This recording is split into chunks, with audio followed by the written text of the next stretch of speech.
isi tadi adalah tentang apa yang kita telah dimaklumkan tentang dua perkara. Pertama adalah atas provision apa Tun Dr. Mahathir telah dilantik sebagai penasihat pada Petronas, kerana di dalam peruntukan Petronas PDA Petronas PDA Petronas adalah mereka boleh melantik satu kaunsil penasihat pada Petronas.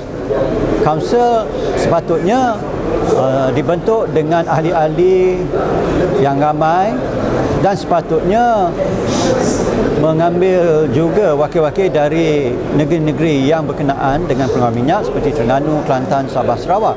Tetapi kaunsil tersebut tidak dibentuk dan sebaliknya telah dilakukan seorang individu. Tun Dr. Mahathir telah dilantik sebagai penasihat. Kalau kita tengok di bawah PDA tidak ada peruntukan tersebut. Jadi itu persoalan pertama yang kita tanya, di bawah peruntukan mana Tun Dr. Mahathir telah dilantik sebagai special advisor. Kedua adalah tentang berita tentang penganugerahan satu kawasan begitu besar kepada syarikat individu yang bernama Pexco yang diberitakan dipunyai oleh Ananda Krishnan. Ini merupakan satu kejutan pada kami, bagaimana satu kawasan begitu besar minyak dan gas telah diberi kepada syarikat individu, terutamanya seorang yang begitu rapat dengan Tun Dr. Mahathir.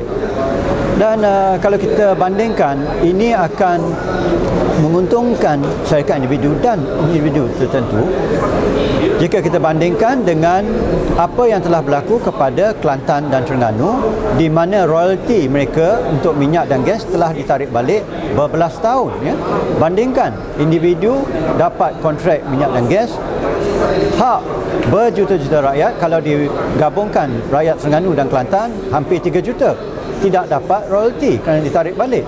Dan ini merupakan satu perkara yang sangat menghairankan dan mengejutkan, bagaimana individu dipilih untuk memberi atau mendapat begitu banyak manfaat, sementara rakyat berjuta-juta Islam dan Melayu 98% Terengganu dan Kelantan tidak diberi hak mereka. Dan kedua adalah cara kerja-kerja minyak dan gas ini dibuat secara begitu berahsia, tidak ada transparansi.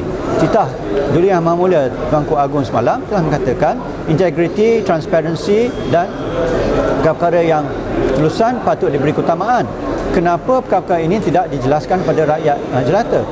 Termasuk juga apakah terma yang telah dipersetujui antara kerajaan Terengganu dan Kelantan, Terengganu dan Persekutuan Malaysia apabila kerajaan Terengganu menarik balik tuntutan royalti pada kerajaan Malaysia.